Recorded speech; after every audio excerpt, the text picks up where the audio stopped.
When I went to pick up my daughter from school, she told others that I was their nanny. She even shouted at me, "You're embarrassing. Don't come to school looking like that." I was furious. When I got home, I immediately complained to Nathan, but instead of supporting me, he snapped, "Well, if both of you think I'm such an embarrassment, I'll just spend all my time and money on beauty treatments and new clothes. Let's see how that goes. And as for being the free nanny, whoever wants the job can have it." The very next day, I stopped doing everything. Carter's clothes weren't washed, his homework wasn't done, and he was late to school. My little prince went from being the class favorite to looking like a scruffy kid from the wrong side of town. Nathan stormed at me. "You're just making excuses to go to work and not even taking care of our son. Vivian, how can you be so selfish?" I calmly replied, "Oh, really?" Both Nathan and Carter were about to lose it. When we got home from school, I sat on the couch with a cold expression. I didn't cook dinner, didn't clean, didn't wash a single piece of clothing. Carter, as usual, didn't think he had done anything wrong. He expected everything to continue like normal. "Mom, I'm hungry. Hurry up and make dinner," he demanded. I shot him a look and said, "Don't call me Mom. I'm not your mom." Carter's face flushed with anger. I had promised him burgers and fried chicken after school, but after his performance at the school gate, those plans were gone. Earlier, I had seen Carter chatting with Lily, laughing like nothing else mattered. Next to Lily was her mom, Sophia Whitman, looking effortlessly stylish. I walked over, intending to greet her, but the second Carter saw me, his face dropped. He jumped right in front of me, cutting me off, and loudly proclaimed, "This is our nanny. You don't need to talk to her." Then he turned and yelled at me again. "You look so embarrassing. Don't come to school looking like that." It was pickup time, and other parents passing by gave me curious looks.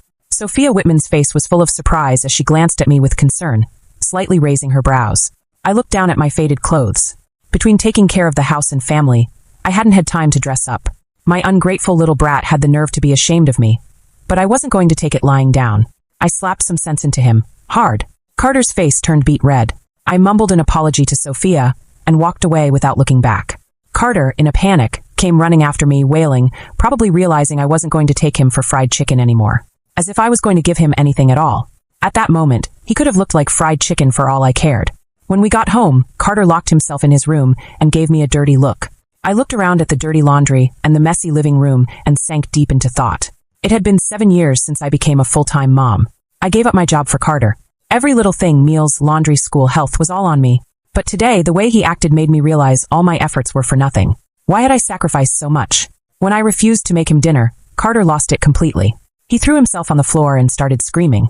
"I wasn't wrong. You don't even have a job. What's the difference between you and a nanny? I'm telling Dad." To my shock, when Nathan heard the story, he frowned, his eyes full of disappointment as he looked at me. "Why are you making such a big deal over what a kid says? You promised him fried chicken today." No wonder Carter's upset. "Nathan, are you serious?" I couldn't believe it. "Your son has serious issues, and when I try to teach him a lesson, somehow it's my fault?" Nathan's face showed nothing but annoyance. "Carter's just a kid. What does he know? But you've let him go hungry this long. That's on you." Carter smirked, glancing at me while whining to Nathan about wanting fried chicken. Before the two of them could head out, I yelled, "If either of you walks out that door today, I'm done with this house." The only response I got was the slam of the door and the sound of their laughter fading down the street. I collapsed onto the couch, tears running down my face. 7 years of my life. All for nothing. Every day, I'd wake up early, cook, clean, take care of Carter, and do all the household chores. My workload wasn't any less than Nathan's, but now neither of them appreciated me. Well, if they think I'm so embarrassing, I'm done. I'll spend my time and money on self-care and clothes. Let's see who misses me then. After making up my mind, I tossed Nathan's stuff into the guest room. There was no way I was sleeping next to that man for another minute. I called up Bianca and we made dinner plans. Nathan took Carter out for fried chicken, so I wasn't going to hold back either. After dinner, Bianca and I hit River Crest Shopping Mall. I had years of missed self-care to make up for. Newest skincare set? Bought. Trendy clothes and bags? Yes, please. Gym membership and spa package? Got them both. Bianca watched me spend money like water, her eyes wide in disbelief. "Vivian, aren't you worried Nathan's going to lose it?" I admired my purchases with satisfaction. "Who cares? I'm spending my own savings. He has no say in it." I posted a picture of my shopping haul on Instagram to celebrate this new chapter of my life. But then, I saw that Nathan had already posted something first. He tagged me too with a snarky caption. "Took Carter out for fried chicken. He says I'm his favorite." In the picture, they were smiling, faces pressed together in front of a table full of junk food. Typical. I rolled my eyes. Every time I tried to discipline Carter, Nathan played the good guy. So despite me spending every day taking care of Carter, it was Nathan whom Carter adored. I gave the post a sarcastic like and went to grab drinks with Bianca. We spent the evening mingling with some charming guys who kept calling us ladies, in that flirtatious tone that made me feel young again. Dancing in the club released all the stress I had built up during the day. Carter might still be young and need guidance, but as his mom, I couldn't just abandon him. I'd have to rethink how I raised him. When I got home at 11 p.m., I was ready to make some changes in our dynamic. But instead of being in bed, the house was still brightly lit. Carter was up, playing with his toys in the living room, way past his bedtime. I always made sure he was asleep by 8 p.m. for school the next day. But here it was 11 p.m., and he was acting like it was the middle of the day. Furious, I roared, "Carter Summers, do you have any idea what time it is? You've got school tomorrow." Normally, Carter would have jumped into bed the moment I raised my voice. But tonight, he actually had the nerve to shout back. "You're the one who doesn't keep your promises. Why do I have to listen to you? You just sit around at home all day, living off Dad's money. You're pathetic." Nathan's face twisted with anger. I knew exactly what to say to hit him where it hurt. As his wife, I knew him better than anyone. He'd always been envious of Bianca's success, trying to cozy up to her crowd, but they didn't want anything to do with him. "You're insane." Nathan spat. "Sleep it off. You're clearly out of your mind." He stormed out of the room. I laughed to myself. He probably thought his silent treatment would terrify me. Little did he know I was relishing the freedom of being alone. The next morning I was woken by Carter's cries. When I checked the clock, it was already 8 a.m. Well, someone's late. I stretched luxuriously in bed, savoring the fact that I didn't have to rush out of bed to make breakfast for anyone. Carter had tripped over his toys and split his forehead open. He lay on the floor, clutching his head, wailing, expecting someone to come to his rescue. Nathan came stumbling out of the master bedroom, looking disheveled and clearly panicked by the scene. Carter ran into his arms, bawling, "Dad, I'm late. I'm going to lose points for being late." Nathan was just as unprepared, having clearly just woken up himself. He never thought I'd actually stop taking care of Carter. Seeing me standing there watching the scene, Nathan snapped. "Why are you just standing there? Go grab a Band-Aid. Can't you see Carter's hurt?" I yawned and glanced at them. "Oh, he's got a scar now. Too bad. Guess it's gonna leave a mark." Carter was always so conscious of his appearance, and now with a gash on his forehead, he was crying like the world had ended. Nathan saw I wasn't going to help, so he started looking for the Band-Aids himself. After practically tearing the house apart, he still couldn't find one. Frustrated and red-faced, he shouted, "Where the hell are the Band-Aids? You hid them, didn't you?" I rolled my eyes. "If they're right in front of you and you can't see them, that's on you. Don't go blaming me because you're blind." Nathan was furious, looking like he might charge at me. But he quickly realized now wasn't the time because Carter was really late for school. Carter attended Maplewood Academy, a private school where the other kids were from well-off families, all used to following the rules. Being late was practically unheard of. To make matters worse, Lily Whitman, the girl Carter liked, was the class's discipline monitor. If he was late, she'd surely look down on him. Nathan hurriedly dressed Carter, who stood there looking helpless. "Where are my clothes?" Nathan asked. I barely glanced at him. Before, I'd always have freshly washed and ironed clothes neatly laid out on the sofa for him. But now, remembering all those times I tried to be the perfect wife, made me want to slap myself. "They're on my face," I said sarcastically as I turned on the TV and started my morning yoga. Nathan shot me a death glare, grabbed some mismatched clothes from wherever he could find them, and with his hair a mess, dragged Carter out the door. Neither of them had eaten breakfast, and Carter's complaints about being hungry echoed down the hall as they left. Meanwhile, I leisurely ordered myself a deluxe breakfast delivery, completed my yoga session, and enjoyed my meal at a slow pace. Just as I finished, my phone started ringing. It was Ms. Valerie Harper, Carter's teacher. I let the phone ring, then hung up. Carter wasn't my problem anymore. Why should I care about his school issues? Ms. Harper was persistent, though. After several missed calls, she sent a text. "Mrs. Summers, what is going on at your house today?" Carter not only arrived late, but he didn't wear his uniform. He looked filthy, like he hadn't washed his face. And what's more, he didn't even do his homework. "Is this how you raise your child? You need to come to school immediately." I was tempted to ignore her, but knowing she wouldn't let it go, I replied, "I'm divorced from his dad. Carter isn't my responsibility anymore, so let's just delete each other's contacts. Goodbye and good luck." I immediately blocked Ms. Harper's number. The peace and quiet that followed was bliss. My phone was finally mine again. Before heading out, I went to the bathroom and saw Carter's uniform soaking in the washer, completely ruined. The floor was flooded, and it looked like the machine had given up on life, just like the rest of my household. Nathan sure had a talent for destroying things. By the time I arrived at Bianca's company for my interview, I was right on time. The process went smoothly, and I felt like I was stepping back into my college days. The job was for an assistant in the finance department, a position that would let me learn the ropes and get a feel for the company's inner workings. On my way out of the building, I passed by a woman and caught a whiff of a familiar scent. I turned to see who it was, but my phone rang before I could figure it out. It was a call from my second job. 7 years as a stay-at-home mom hadn't given me many marketable skills, but if there was one thing I could do, it was helping kids with their homework. Rather than waste my energy on an ungrateful brat like Carter, I'd much rather teach kids who actually listen and get paid for it. At this point, every penny I earned was tied directly to my sense of dignity. Because let's be real, if you're not financially independent as a woman, no matter how much you sacrifice, they'll still label you as lazy. I arrived at the client's house and couldn't believe my eyes. My tutoring student was none other than Lily Whitman, Carter's crush.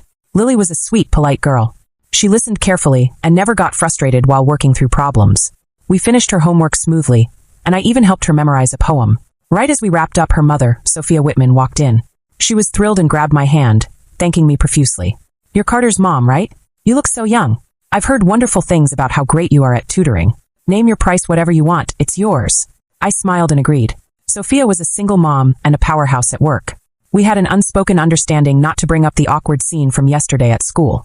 We hit it off immediately, and when she found out I was no longer a stay-at-home mom, she was even more excited. "Good for you. A woman's place is out there in the world, not stuck at home. What's the point of staying in all day?" I was about to politely excuse myself, but she insisted I stay for dinner. I couldn't refuse, and we ended up having a lively conversation about everything from career building to parenting and how to balance both. By the time I got home, it was already dark. I walked in, still in a great mood, but the atmosphere in the house was thick with tension.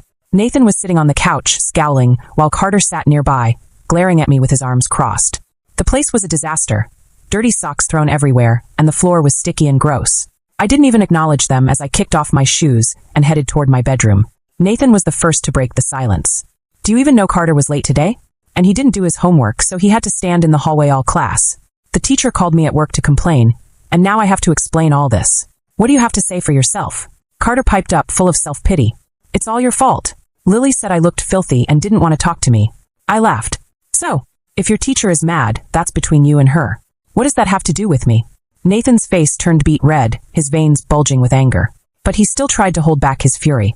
"Vivian, how long are you going to keep this up? You really think we can't manage without you? You're not as irreplaceable as you seem to think."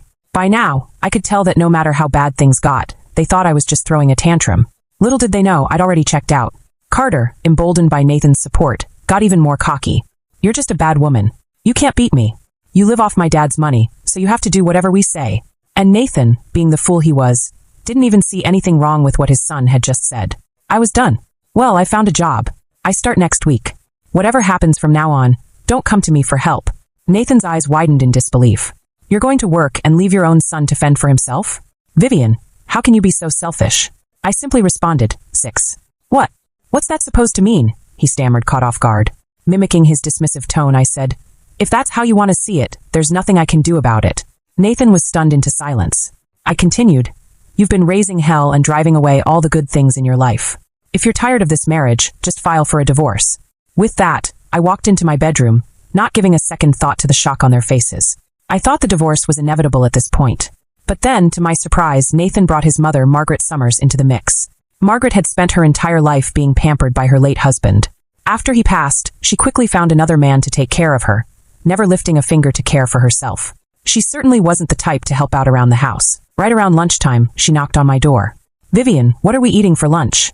She looked at me eagerly, clearly expecting me to cook for her. I barely looked up from my work. "I'm not hungry. You don't need to make anything for me." Margaret stood there, dumbfounded for a minute, then pouted like a child. "But I'm hungry. It's lunchtime already. You're not going to cook." She batted her lashes, tears welling up as if she were on the verge of crying. It was clear to me why men fell for her act. She was the ultimate damsel in distress. Too bad I wasn't an old man ready to fall for her games. If anything, it just made me want to puke. Without another glance, I continued with my work. Margaret, realizing she wasn't going to get what she wanted, huffed and left the room. I could tell she was heading off to tattle. Sure enough, not even 5 minutes later, Nathan barged in, shouting at the top of his lungs. "Vivian, I've put up with your nonsense for long enough. I get it if you're mad at me and Carter, but what did my mom ever do to deserve this? You're treating her like dirt." Carter, of course, couldn't miss the chance to pile on. "I don't want you as my mom anymore. I want Rachel Sinclair to be my new mom." Nathan's face went from furious to panicked, and he quickly tried to cover Carter's mouth. But it was too late. I had heard everything. "Rachel Sinclair, huh? So, Nathan had the nerve to cheat on me. Honestly, I couldn't care less. It felt like the trash was finally being taken out. Feigning ignorance, I gave them a mocking smile. "Fine by me. Let's divorce today. You can all get out tomorrow." Nathan's face turned red with embarrassment, and even Margaret looked uneasy. The house was mine, and no matter how things went down, I was the one staying, while they'd be the ones kicked out. Nathan, clearly shaken, snapped, "You'll regret this. When I become rich, you'll come begging me, and I won't take you back." I stared at him, amazed at his delusional thinking. "You, rich?" I laughed, kicking him lightly. "You've got to be kidding. You wouldn't know what to do with money if it fell into your lap." Ignoring Margaret and Carter's tearful protests, I walked out the door. I had better things to do than argue with fools. I headed straight to Sophia Whitman's house. It was the weekend, and she had booked an afternoon tutoring session for Lily. Spending time with well-behaved kids like Lily was a breeze. The hours flew by. At around 4, there was an online class test, and Sophia insisted I stay for dinner afterward. I couldn't say no, especially since I wanted to see how well Lily did. As expected, Lily's scores came in at the top of the class. Meanwhile, Carter, with no one to help him, had slipped to the bottom. I remembered when Lily's grades hovered around the top 10, so seeing her reach the top spot was a pleasant surprise. Sophia, overjoyed, raised my hourly rate and sent me home with endless gratitude. When I returned to the house, it was empty. Nathan and Margaret were nowhere to be found. The only one left was Carter, sitting on the couch with red-rimmed eyes. I had zero interest in asking what was wrong. I walked right past him toward my room. But Carter's voice stopped me in my tracks, trembling with emotion. "Mom, you don't love me anymore, do you?" His voice shook, but all I could think was how ridiculous he sounded. Where was all this emotion when he was tearing me down? Now suddenly he cared about being loved? But I decided to play along, just to see where this was going. "What's the problem?" At the sound of my response, Carter broke down, crying genuine tears. For a moment, I felt a twinge of guilt in my heart. After all, I had raised him for 7 years. "Lily said you're her tutor. You love her now, don't you?" "You don't love me anymore." I didn't hesitate. "Well, Lily's well-behaved. Who wouldn't love a child like that?" Hearing my honest admission, Carter's face twisted in anger. "No. Even if you divorced Dad, you can only love me. How dare you love anyone else?" His voice was hysterical, and his expression was filled with rage. At that moment, whatever maternal instinct I had left vanished. Selfish people never look at their own faults. They only try to control others. I scoffed. "The more you act like this, the less I'll like you. Cry all you want." Carter's sobs grew louder, and in his fury, he grabbed a pillow and threw it at me. I tossed it right back, knocking him down. Did he think just because I was his mom, I wouldn't hit back? Carter leaped at me in a fit of rage.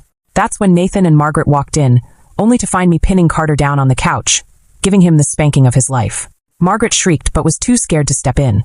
Nathan, on the other hand, looked like he wanted to scold me but froze when I shot him a cold glare. I glanced at the bags. They were carrying new clothes, of course. 3 people who couldn't figure out how to use a washing machine would obviously need to buy replacements. My gaze lingered on a bag that had women's lingerie in it. Carter, seeing his dad as a savior, ran toward Nathan, sobbing. "Mom's tutoring Lily, and now she doesn't care about me anymore." Nathan's face was grim, clearly having heard from Ms. Harper again. "Vivian, how could you ignore your own son to tutor someone else's kid? What kind of mother are you?" I raised an eyebrow, amused by Nathan's audacity. "He's the one who said he didn't want my help. Did you already forget?" Carter froze, then began crying again, realizing his mistake. Nathan didn't dare say anything else. I glanced at the lingerie bag again, and Nathan quickly tried to hide it behind his back, guilt written all over his face. Though I hadn't figured out who Nathan's mistress was, bringing home lingerie was all the proof I needed that the day of reckoning wasn't far off. "You can't just dash. Can I?" I cut him off. "You've lived like this for 7 years. If you can, why can't I?" Nathan had no response. I smiled. Life must be so easy for men like Nathan. He worked a basic job, brought home a paycheck, and didn't have to worry about anything else. Meanwhile, I was juggling all the responsibilities of the household. Feeling smug, I hummed a little tune and walked back to my room, ignoring Margaret's accusatory glares. Nathan's workload was about to increase tenfold, and Margaret? She'd soon find out what it's like to actually take care of Carter. The luxury life she's been living? That's about to take a hard turn. The next day, I started my new job at Bianca's company. She assigned me to report to the head of finance, Rachel Sinclair. Oh, the irony. It didn't take long for me to recognize that familiar scent from before. I'd smelled it on Nathan, too. Rachel, as it turned out, was Nathan's mistress. It all clicked. Carter had mentioned Aunt Rachel before, but I hadn't connected the dots until now. This was perfect. Now, with both Nathan and his affair right under my nose, I could keep an eye on everything. Convenient, right? Rachel, meanwhile, had no clue who I really was. At work, I was just a newly divorced woman, desperate to get back on her feet. Everyone in the office looked at me with a hint of pity in their eyes, assuming I was some helpless victim. Little did they know I had a plan. Rachel wasn't shy about asking prying questions once she learned I was divorced and didn't have custody of Carter. It didn't take her long to start probing. "So, how often do you see your son? Do you think your ex-husband will ever have another kid?" She would even drop hints like, "Are you planning to fight for custody? I mean, wouldn't that be difficult, especially with your ex-husband involved?" It didn't take a genius to see what she was after. She was fishing for information, hoping to figure out how much of a threat I was.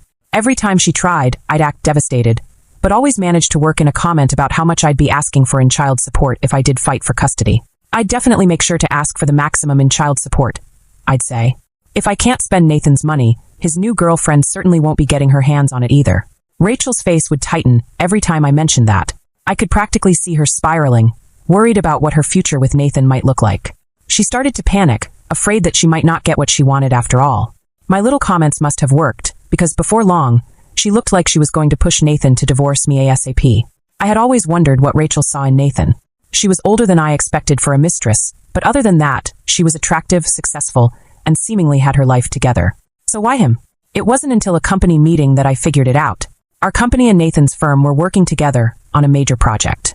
And guess who the two project leaders were? That's right, Nathan and Rachel. I immediately smelled something fishy.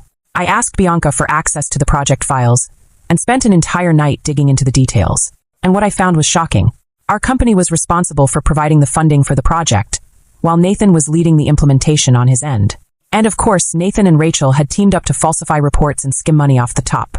Despite how carefully they tried to cover their tracks, I found discrepancies hidden in the most obscure parts of the documentation.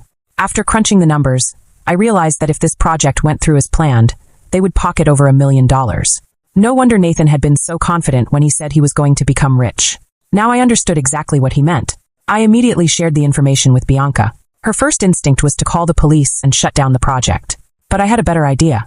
I think this is the perfect opportunity to settle my divorce, I told her.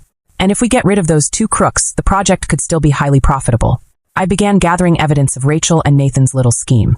Rachel would often sneak off to the stairwell to call Nathan, and her voice was always dripping with flirtation. She couldn't help but mention their plans for after they cashed out. I recorded every conversation. Not only did I have proof of the financial scam, but now I had solid evidence of Nathan's infidelity too. After consulting with my lawyer, I realized I had the upper hand in the divorce. Not only could I kick Nathan and his entire family out of my house, but I could demand compensation for all the years I'd spent managing the household and caring for Carter. Feeling pretty good, I decided to give Rachel a little nudge. You know, I said casually one day, when I got divorced, I managed to reclaim every penny my ex-husband spent on his mistress. I even got half of his savings. So really, I didn't come out too badly. Rachel's face turned pale. She looked like she was going to lose it. Sure enough, that night, Nathan rushed to me with divorce papers in hand. Margaret, always playing the role of the concerned mother-in-law, sat beside him. If you're getting divorced, she said haughtily, then we need to split things fairly. This house was your marital home, so half of it belongs to Nathan. And let's not forget, my son has been supporting you all these years. You owe him for every penny. Nathan, puffed up with confidence, added, Vivian, I've spent at least $100,000 on you over the past 7 years. You'll have to pay me back in full. I couldn't help but laugh. I calmly handed over the legal documents. Sure, let the court decide. As Nathan and Margaret read through the lawyer's documents, their faces fell. It became very clear to them that they were in way over their heads. I hadn't spent a single cent of Nathan's money.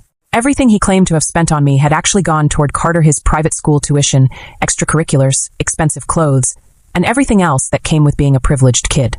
And now, Nathan would have to pay me compensation for all the years I had served as both a nanny and housekeeper working 24/7 with no pay. As for the house, I had no intention of asking for rent, but if they thought they could take half of it from me, they were delusional. Watching the two of them squirm was deeply satisfying. If you want to prepare anything else, feel free, I told them. You can hire a lawyer if you'd like, but this case is pretty straightforward. I've got all the receipts. Nathan's face turned a deep shade of red. He had thought he was fully prepared for the divorce, but he hadn't counted on me being so thorough. And with Rachel breathing down his neck, he was feeling the pressure. If he didn't settle this divorce quickly, he risked losing that $1 million payout. With no other options left, Nathan reluctantly agreed to my terms. After all, compared to what he stood to gain, $100,000 seemed like nothing. The next day, we finalized the divorce. Luckily, there was no waiting period in our state, so we didn't have to drag it out for another month. Nathan managed to scrape together the money he owed me, though I had no idea where he got it from, and paid me off. At work, Rachel was a mess. One minute she was smiling like an idiot, the next she looked like she was about to cry. It didn't take long to figure out why. She had been the one to foot the bill for Nathan's divorce. It was almost admirable, really. She had been willing to pay for the privilege of becoming Nathan's new wife. The lengths some people would go to. In the office, she started dropping hints about buying a new house and asking for advice from colleagues. When someone joked, "Rachel, are you getting married?" she blushed and didn't deny it. Nathan asked for a couple of days to move out. He took Carter and Margaret with him, which was just fine by me. That evening, when I got home, I wasn't surprised to find Rachel waiting for me. She had spent all that money to win Nathan, of course. She'd want to rub it in. But when she saw me walk through the door, her eyes nearly popped out of her head. "Vivian, what are you doing here? You're divorced, aren't you?" I calmly hung my bag by the door. "Yes, we finalized the divorce yesterday." By now, most of Nathan's and Carter's things had been packed up. Carter came running toward me, tears streaming down his face. "Mom, please don't make me leave. I promise I'll be good from now on." Rachel recognized Carter immediately. It hit her then who I was, who Carter was, and her face twisted in fury. "You knew about me and Nathan this whole time? You let me fall into your trap, didn't you?" I smiled, unbothered. "Of course. I've been playing you this whole time." At this point, there was no point in hiding the truth.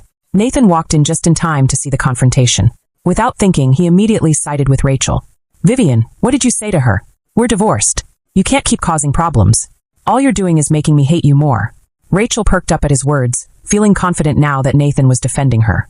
She shot me a smug, victorious look. I sighed, gently pushing Carter away from me. "Go to your mommy now, Carter. Isn't this what you wanted?" Carter collapsed into tears, clinging to me as Rachel awkwardly tried to comfort him. But Carter was inconsolable, and he turned his frustration on her just like he had once done to me. Rachel wasn't prepared for that level of chatos.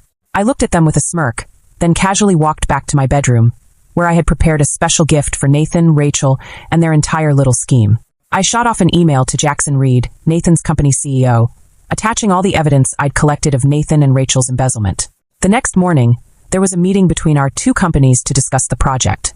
Previously, as a low-level finance assistant, I would have never set foot in that room. But today, things were different. Dressed in a sharp business suit, I entered the conference room, coffee in hand, and took a seat right at the front. Nathan and Rachel were already there, and from the looks on their faces, it was clear things hadn't gone well for them the night before. Neither of them even bothered with the usual pleasantries. When Rachel saw me sitting at the head of the table, her eyes widened in disbelief. "Vivian, what the hell are you doing? That's the CEO's seat. You're still on probation as a finance assistant. You can leave now." Nathan stared at her, starting to put the pieces together. He finally realized that I was the one who had been giving Rachel all that questionable advice. But with other colleagues in the room, he couldn't bring up the personal drama. I just smiled, giving Rachel a pointed look. "How's life as a stepmom treating you, Rachel?" She was seething, about to retort, when Bianca and Mr. Reed walked into the room. The moment Bianca saw me, her eyes lit up, and without caring who was watching, she gave me a big hug. "Vivian, I'm so glad you're finally back to help out." Nathan, who knew about my relationship with Bianca, wasn't shocked. But Rachel was a different story. Seeing my close connection with the company's leadership left her green with envy. Bianca quickly introduced me to Mr. Reed, and after a few polite exchanges, everyone settled into their seats. Standing at the front of the room, Bianca made an announcement, looking directly at me. "From now on, Vivian Summers will be in charge of this project. She's one of the major shareholders in our company, and she's more than capable of handling this." There were a few murmurs of surprise. Some people were clearly unaware that I was a shareholder, but with Bianca's word, the decision was final, and polite applause followed. Rachel, however, was livid. She shot up from her seat. "Miss Sterling, you can't just replace me like this. I've been working on this project for months. We're almost done, and now you're handing it over to Vivian? She's only been here a few days, and before that, she was just a stay-at-home mom. She'll ruin everything." Of course, it wasn't the project she cared about. What Rachel was really panicking over was the loss of that $1 million payout she and Nathan had been planning. Bianca was about to respond, but I stood up, cutting her off. "Rachel," I said calmly, "just because I wasn't working doesn't mean I'm incompetent. I've got this project down cold. Besides, this company belongs to me and Bianca. Who exactly do you think you are, trying to tell us how to run things?" Nathan then turned to me, all smiles, trying to play the part of a respectful professional. "Vivian, we're so happy to have you on board for this project. Since Rachel and I have been handling it from the start, why don't we continue leading it? We're nearly done, and you can check in whenever you like." Smooth talker, that one. But it wasn't going to work. Before I could respond, Mr. Reed stood up. "Nathan Summers, you're fired. You and Rachel have been caught embezzling from the project, and I have all the evidence I need. You'll both be facing legal action." Nathan's confident facade cracked. Rachel's face turned ghostly pale, and she started shaking. Everyone in the room could sense their guilt. Nathan tried to say something to smooth things over, but before he could, 2 police officers entered the room. "Nathan Summers, Rachel Sinclair, you're both under arrest for embezzlement. You have the right to remain silent." As they were being handcuffed, Rachel snapped. She screamed at me like a wild animal. "Vivian, you vile woman. You spent 7 years raising a kid that's not even yours. Don't think for a second you're better than me. Karma's coming for you." I smiled and waved. "Karma? Maybe. But it looks like yours got here first." After they were escorted out, the rest of us got back to business. Mr. Reed and I spent the rest of the meeting going over the next steps for cleaning up the mess Nathan and Rachel had left behind. As the meeting wrapped up, Mr. Reed shook my hand, clearly grateful. Vivian, thank you for stepping in when you did. Without you, our company could have been sunk by this project. I smiled and shrugged. It's part of the job, Mr. Reed. We're all in this together. After that, I threw myself into my work. I was determined to rebuild the project and ensure everything ran smoothly. But I never forgot my promise to Lily's mom. We had become close friends, often discussing both personal and professional matters. She was even considering partnering with my company for some future ventures, and she made it clear that she trusted me completely. Lily thrived under my tutoring. Her grades soared, and she finished all her elementary school coursework early. Sometimes she'd mention Carter in passing. After the divorce, Rachel pulled Carter out of his private school. Now, with both Nathan and Rachel in jail, Carter had been passed around between relatives. Margaret had disappeared completely. I could only smile at the thought. It wasn't my problem anymore. Back when I was still trying to make things work, maybe if Carter had shown me even a bit of kindness, I might have kept helping him. But he'd sealed his own fate. My 7 years as a stay-at-home mom were over. It was time to move forward. With each passing day, I felt stronger and more empowered. I was falling in love with the version of myself that I had reclaimed. And honestly, life had never felt better.